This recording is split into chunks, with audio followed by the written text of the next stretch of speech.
Well, I'm curious about the Jungian that you do. Can you tell me about that and what is that? And tell me about your method because I'm always amazed when I meet somebody who also has broken away from where they were originally training. Because I was really bothered by the situation of being so discouraged in a space that I would have thought, given how Dolores had created her method, you would think it'd be encouraged to be as open-minded as she was.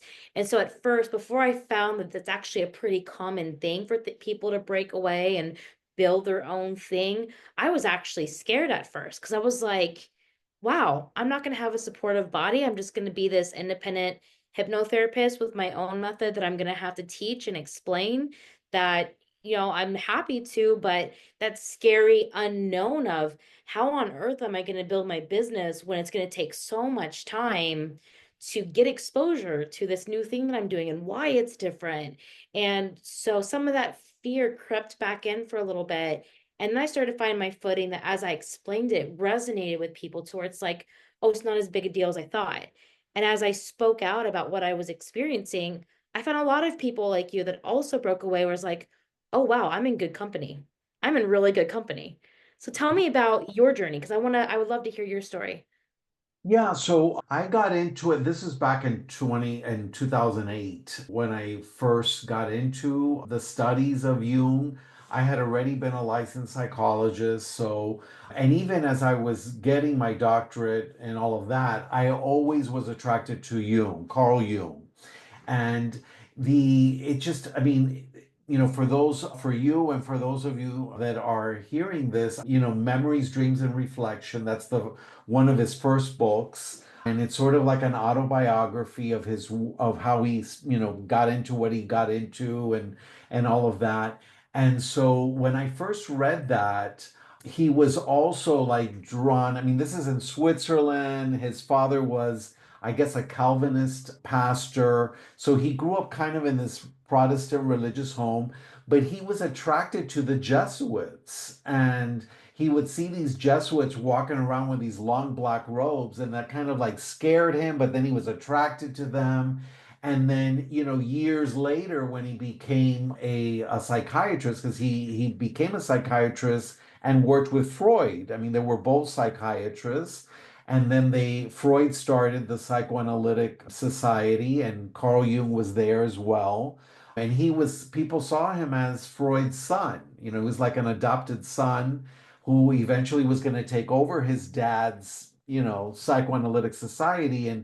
And then basically there was a huge split because, Jung believed that the unconscious was a lot deeper than just what Freud was saying. Freud was all about, the personal unconscious. And with Jung, he said, no, there's a collective unconscious underneath everything that connects humanity. And that's where he started getting into symbols, and he would travel to the Far East, and he got into some Hinduism and Buddhism, and he really got really deep into even mysticism. He learned Hermeticism and the Tarot and all of these really interesting just symbology and what it meant for humanity. I mean, it was huge. And so that's why he wrote so many books. I mean, he has the collective works, which is just a massive encyclopedia of all his work. And so one of the things that really drew me in, I was raised Catholic, and then I left the Catholic Church and became Seventh-day Adventist. And because my uncle, my mother's brother, was a minister for the Seventh-day Adventist Church. And so I always saw my uncle as a father figure, even though I had a great relationship with my own father. But, for some reason, my uncle just kind of represented the father knows best from the 1950s. And when I was little, my mother would send me there on the summers. I was an overweight little kid and surrounded by women, all my sisters. And so my mother said, "Oh, I'll send you to, your uncle's house because he lived in the country on a mountain, and my cousins were boys, and that way I can, be around boys and lose weight." So all of that happened when I was 10 years old. And so, I ended up following in that path. But the irony was, I continued down that path. Even in college, I studied theology under the Seventh-day Adventist Church. But there was always something in me that was like, this is not the end place for me. I'm just passing by, like you. I'm just passing by. And then later I also came out, and I knew I couldn't be in the Seventh-day Adventist Church as a gay man, and so I even remember going back to my college where I got my bachelor's in Washington D.C., and I had lost all this weight, and I looked, this is my fabulous phase at that time, and I went back to college, and everyone in that university thought that I had HIV because they couldn't believe I had lost weight, and they couldn't believe, they just, everyone, like, they had this look on their face like they were scared for me. And I didn't understand that. And so I knew that that was not where I needed to be. And then, so I was kind of lost, spiritually at that time. And then I first came to the Anglican Church because that was kind of almost Catholicism, and then I was there for a little bit and studied under that, and then I finally just said, I just need to come back to where I feel at home spiritually. So that's when I just came back and became Catholic again. But I knew people said to me, well, the Catholic Church doesn't like gay people either, and then so my thought was, yeah, that's an institutional thing. And I think it helped that I was already, going to be a pastor myself. So I knew there was a difference between institutional rules and dogma and tradition than the spirit of a living group of Yep. people. And so I've always felt like, when I walk into a church, with a stained glass window, I'm very aesthetic. I always felt like that's home, and I could just be there, even if people accept me or not, even if I don't agree with everything that's dogma, which, I think it's very, very little, if anything, but I think there's just different ways of expressing the divine, and that's kind of where I'm at now after years and years and years. And so I do believe that there's a collective unconscious that connects everyone, and it's interesting because even this is my take on mediumship and all of that. Carl Jung wrote, I don't know what's the name of that volume, but his wife had passed away.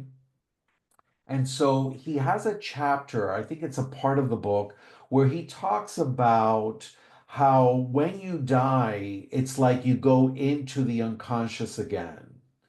And Mm. so the way that he describes it is the ego, which is the part of us that's conscious, and I'm talking to you, so my ego's very much here.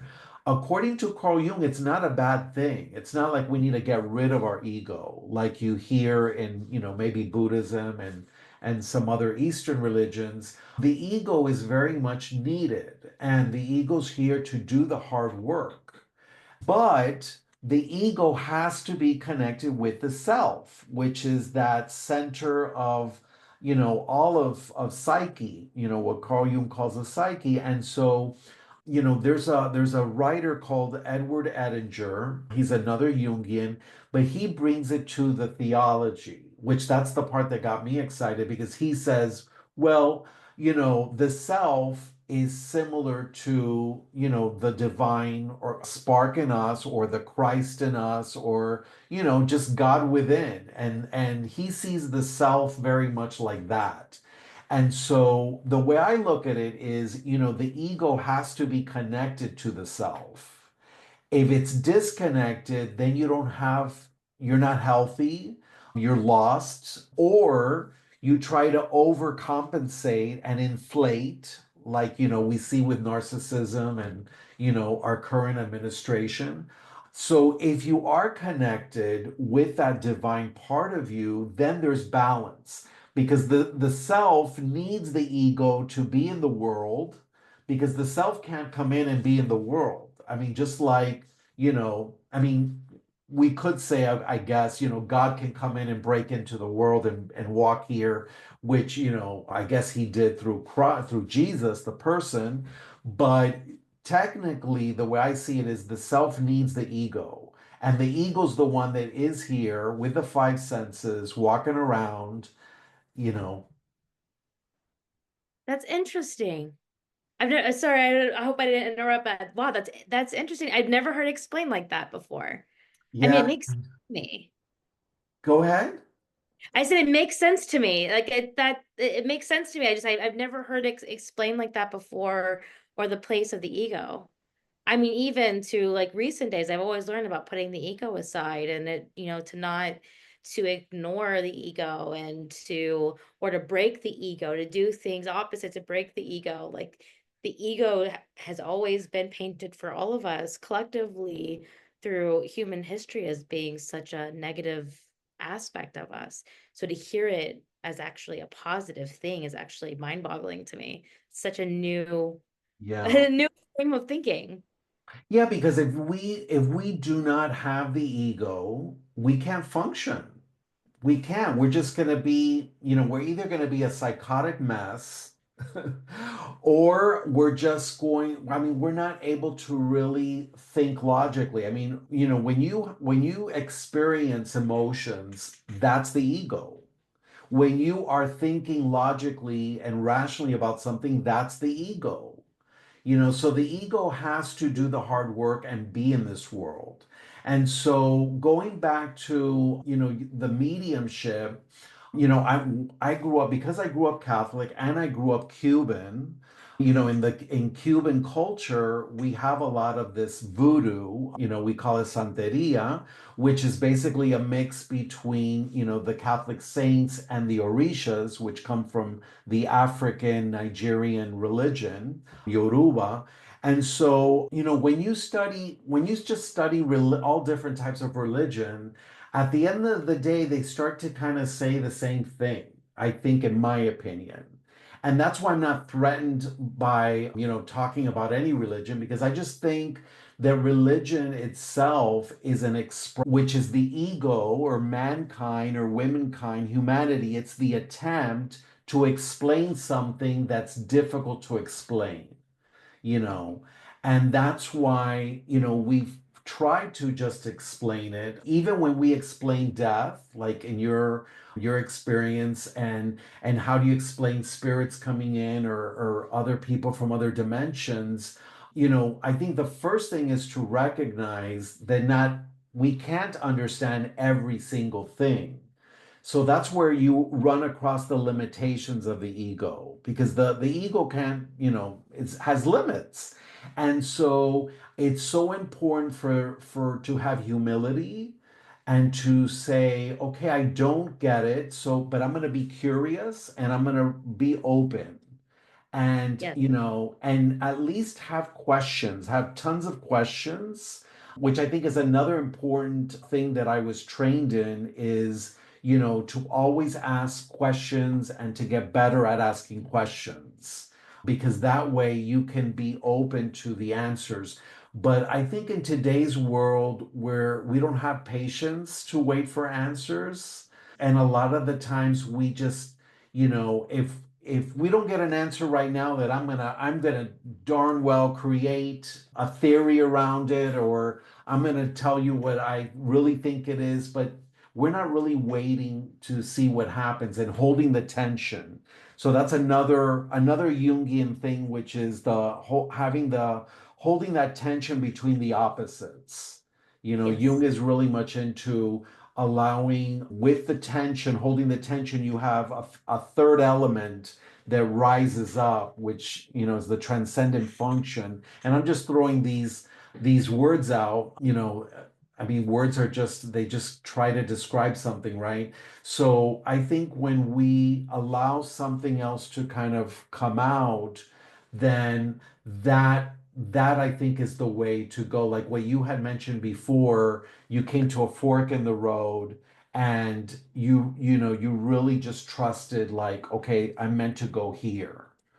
Yeah. and then follow that. And It so, seemed like it would have been comfortable to be in this group setting and say, okay, well, I'm going to listen to this, but then I'm losing out on a world of knowledge. For me, it just does not, I don't know if there is an end to any of the learning. Not that there really is intended to be. It's just the place that I feel like I'm at.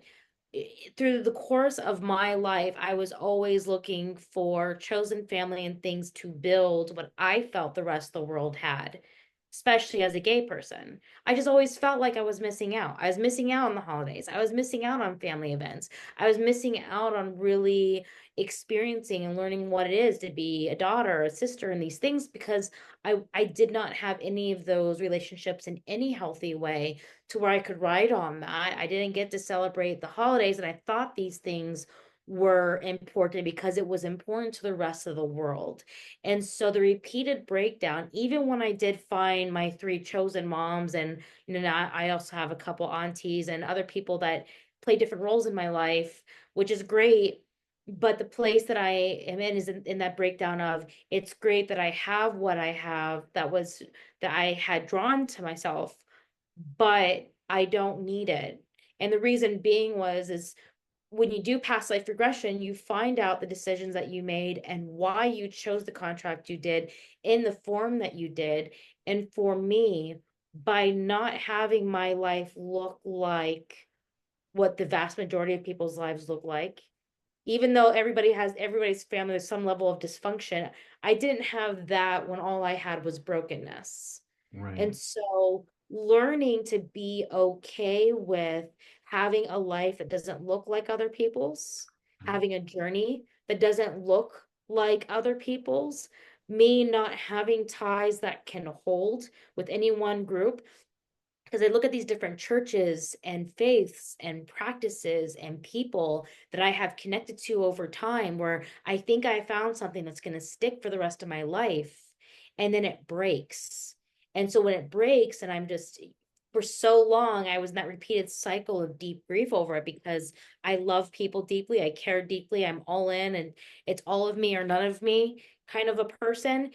But then that stopped where I started to feel that flow, and through past life regression learned that it was keeping me from falling into what is deemed to be a norm when I'm destined to find what is different and to showcase that different is good, that being open is good, that living in the questions is good, that not knowing what's next is a good thing. Like I'm learning these things because that's how my life holds shape.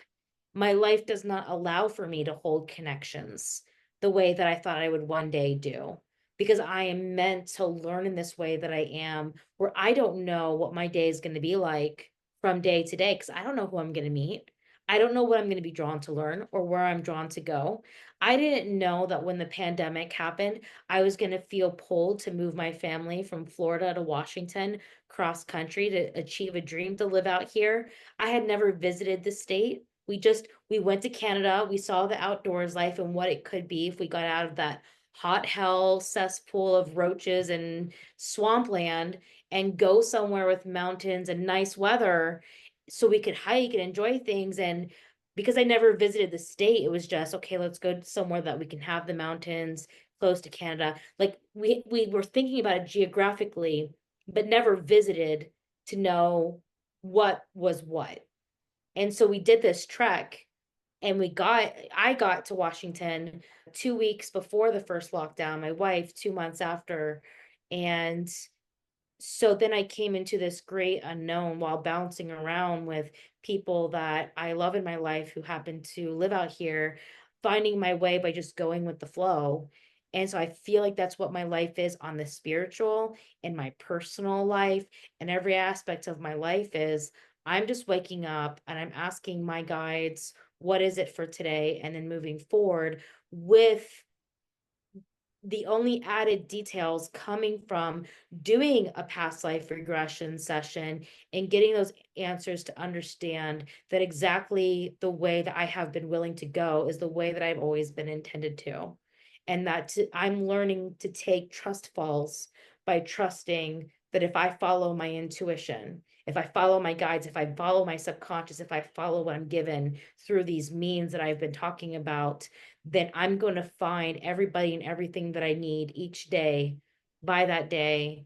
And I'm going to live off of that, as opposed to living in a fear mindset where I'm going to grasp what I think I need, what I think is going to bring me security. And I haven't, now I'm used to not living with a secured sense of what will be, or consistency. Now I'm so used to living in the questions, and I'm so used to not having those, like, holding for dear life to any connections with people, so that way things can ebb and flow without this deep grief, with that enlightenment of, well, maybe that was the only purpose they were meant to serve for that short period, because of what we decided before coming to this human life. So then that means I'm going to meet somebody else that I'm supposed to meet, and I'm going to continue, and I'm going to learn. I'm going to enjoy this, and not beat myself down in any one time that I may feel like I haven't accomplished what I should when I do go there mentally. Because what I also know is we will keep coming back learning new lessons. We are souls on this eternal journey of returning as humans to learn and to learn, which means we have, when you can know and confirm for yourself that you have an eternal number of chances, like on and on forever and ever and ever and ever, nonstop, all these chances to accomplish the things that you want to, or to make better choices, like, wouldn't you just naturally say, well, maybe I could be gracious to myself? Maybe I can love myself for where I'm at. Maybe I can be gracious to myself. Maybe I should stop shoulding and coulding on myself, because maybe, I'm putting these stressors on myself that are unneeded, that are unnecessary, that aren't for this time, that I was preconditioned to think was for me. And that's allowing me to break another mold that we have in society, is breaking this expectation that we live by a certain mold, so that way everybody else will accept us. And that's been further enhanced by the gay experience, going through massive amount of rejection. That was one of the biggest breakdowns in my own life too, with being kicked out of those churches. I had to lose everything to find me. I had to lose everything to find spirit. I had to lose everything to find healing. I had to lose everything to find purpose, to find meaning, to find ways to help people in ways that nobody else has trekked in the same way before. And that, to me, puts me in a place that I never thought I would say that I'm really grateful for all the horrible experiences that I had. That if I had the choice to live life differently or to do it over again, I would do it over again in a heartbeat, with every single horrible experience that I had the same exact way, knowing, if I could know that this is where I would be. It made it worth it to stay alive, to stay encouraged, and say, and from the time that I was such a little kid, I think around 7, I really started saying to myself, I know there's better out there for me. If I just make it to my 18th birthday, it was 19 when I got out, but in my 7-year-old head, if I just make it to 18, I know there's so much more world out there than this house, than this property, than this church with this set of rules, than these people. If I can just make it, I can find my people, I can find my thing. And I know that that wasn't just me. A 7-year-old kid that didn't know much, I know it was the ideas that were given to me by spirits and by guides, that I just didn't have the terms for it or the understanding that I grew to have, because I was open-minded enough to go there when I finally had the freedom to explore on my own. And that came when I was willing to say, you know what, enough's enough. I'm packing my bags. I don't know how to fill out a check. I don't know how to pay the bills. I have a roommate I found on Craigslist. They offered me a room that I can rent. I'm going to go rent that room and figure it out from there. I'm going to look up how to do everything and build this life and figure it out on the drop of a hat. If I fail, I'll go homeless. If I don't fail, I might just have a home and I'll be all right. And after had everything moved with the help of friends, I got on my bicycle because I didn't own a car, and I rode away from that house, and I never looked back. That's incredible. I mean, and you, even at 7 years old, you can remember thinking like, I just need to make it to this age so I can get out of here. When I started counting down to my 18th birthday, every birthday Wow. that came, I started counting on my fingers, how many more years do I have until I'm 18 years old? Until That's everything is by my choice. Yeah, that's incredible. I mean, that again, this is just my take, is that there's something in us that's pulling us, you know, Yes. and you didn't at 7 years old, you don't have anything planned. You don't think, you can't think logically about how you're gonna escape, but just you remember thinking that, I just gotta make it to the 18th birthday. I think that's amazing. And I don't know why, but I'm just thinking to myself, there has to be, or this is a question, I guess, instead of me jumping the gun. I'm just wondering if in your past, were there others in the past that also was into like all the mysticism and the mediumship and you know, do you even know? I'm starting to learn. It's taking time through both ancestry, past life regression, and connecting with my ancestors. I had connected with great grandparents and great great grandparents that when I wrote down all the information I was being given, I started doing some deep searches through ancestry or connecting with people that I could who are related and confirming the details just to give me that validation that I was on the right track. And from what I know, at least on my biological mother's side, that has a lot of really rich history. I know that I come from Holocaust survivors. I know that I come from some Jewish heritage there. I know that I come from Huguenots, which are French Protestants that refused to conform to Catholicism and were burned at the stake. I know through past life regression that I was there at the Salem witch trials. I learned that birthmarks actually are symbolic of injuries or ways we had passed away in previous lives. I have a birthmark on my hand that I learned about that when I asked through past life regression, it had to do with this is like a remnant of being burned at the stake. I know my personal history and with my past life regression and with the ancestry and family that was always in religious wars and other wars that I come from survivors who kept saying no and was always real defiant. I learned through my past life regression sessions that I've never known a king and I've never known, a leader or I've never known these things. Every past life I've seen, and I've seen about four of them, I'm always the defiant one that says no. No, I'm not going to marry that man, having my father kicking me out of the house and then finding myself with the suffragettes until I find somebody that was supportive of me, that I could have kids with, that I knew would, let me be the way that I want to be, or just remaining single or alone, or times that I did give up in past lives where I had to relearn in soul contracts because I had given up on life. And so I need to try again because you can't just give up on life and expect to be given a new and easier soul contract. You have to learn that soul contract before you get a new one. So then knowing when I did give up and then learning, okay, I'm also learning to pick myself back up and pick up my head. I also know that that last past life that I learned of even meeting up with suffragettes, the story sounded very, very oddly familiar after all my ancestry search. And I found when I woke up from past life regression, I was guided. I felt the guidance even spiritually through my genealogy. And the story was completely in line with my great, great, great grandmother. And Wow. so I am almost 100% sure that I am my great, great, great grandmother reincarnated because it's the same story, same number of kids, same story of moving from England to the United States with her husband, same story of winding up with suffragettes and fighting for those rights because it's my mother's side that really believed in a woman should be able to choose. They don't have to just be barefoot and pregnant in the home. Whereas on my biological father's side, they were widely on the wrong side of history, pastors and these passed down cult beliefs, highly abusive people that pass down worlds of trauma that I'm still healing to today that has been passed down to me.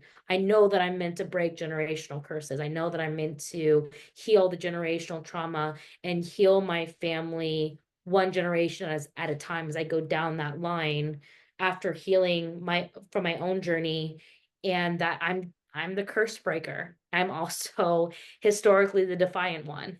Yeah. Very much, you're not going to hold me in one place. When it's time for me to go, and I know it's time to go, I'm going to go. And that's showing itself in other really healthy ways, not just as a survivor, but as somebody on this spiritual trek who is learning all of these means to not only help myself, but turn around and help people the same way that I'm getting help for myself or helping myself, period.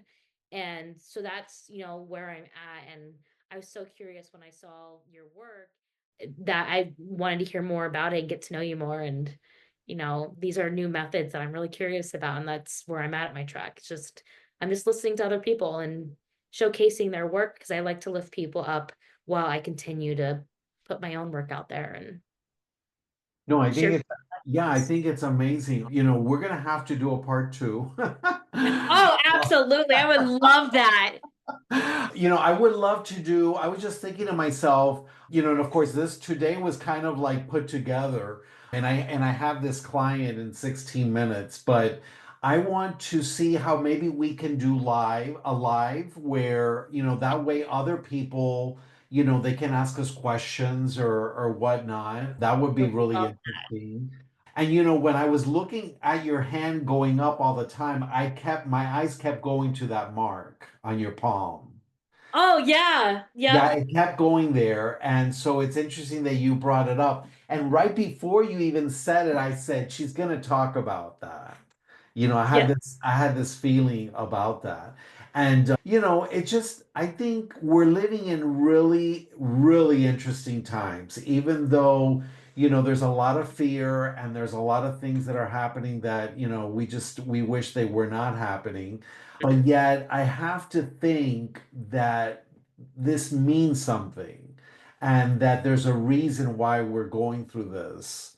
And and I hear a lot of different people, that I like and that I follow and I find interesting, and all of them are saying kind of similar things, that we have to kind of heal generational things, and that's why we're going through this nightmare. So, but yeah, it's just, there's a lot of stuff happening. And I think it's very rich. But again, as it is rich, sometimes we just like we need a break, just okay, it's too rich already. I just want to like chill for a little Oh bit. my gosh, I have times like that plenty where I'm like, okay, I'm not doing lives today. I'm not doing any, I don't want to learn anything. I'm not going to open up social media because I'm going to see something really interesting. I'm going to go down a rabbit hole and I'm going to burn out. I'm like, I'm not going to touch it. I'm going to Yeah. go outside. I'm going to sit outside. I'm going to let the sun hit me. I'm going to drink my coffee. I'm not going to read a book. I'm not going to do anything educational. I'm going to brain rot on video games. I'm going to watch Netflix. I'm like, please, please don't teach me anything else until I'm ready to do this again. And it's funny. Sometimes I get my peaceful days. Other times I go somewhere as simple as the gym or some pool or somewhere I end up going. And then I meet somebody that teaches me something. I'm like, oh my God, I'm learning more. This was my day off. I wanted to brain rot for a little bit and feel like an average person for just a day, but I can't even help myself with asking questions because I'm so curious. And now I've learned, period. It's not a bad thing.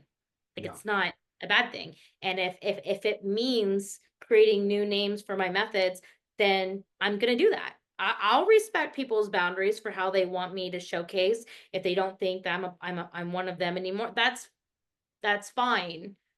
But I can't be held. But nobody can strap me down. I'm an escape artist. Just can't. And the proof is in the pudding. You have clients that are finding healing. You have clients that they've worked with you and their lives are now changed. So who cares what it's called? You know, Yeah, I right.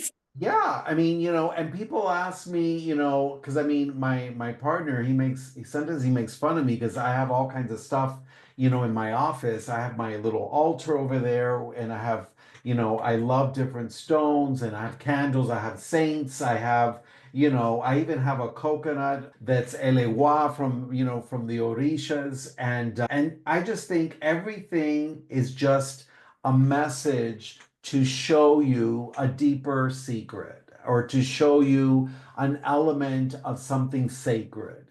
And I do believe that. I believe that so heartedly. So Oh my gosh, we are so planning part two. I'm looking forward to talking to you more. yeah, It's that's so great. great to meet you. Great to meet you too. Definitely. Well, thank you, Shae. A wonderful Yeah, pleasure. Likewise. I think now we have both have energy. So it's so absolutely. so bye bye for Absolutely. now, and we'll Yep. just hit the next time we'll reconnect again. Sounds great. All right. You have a great day and a great weekend. Bye bye for now.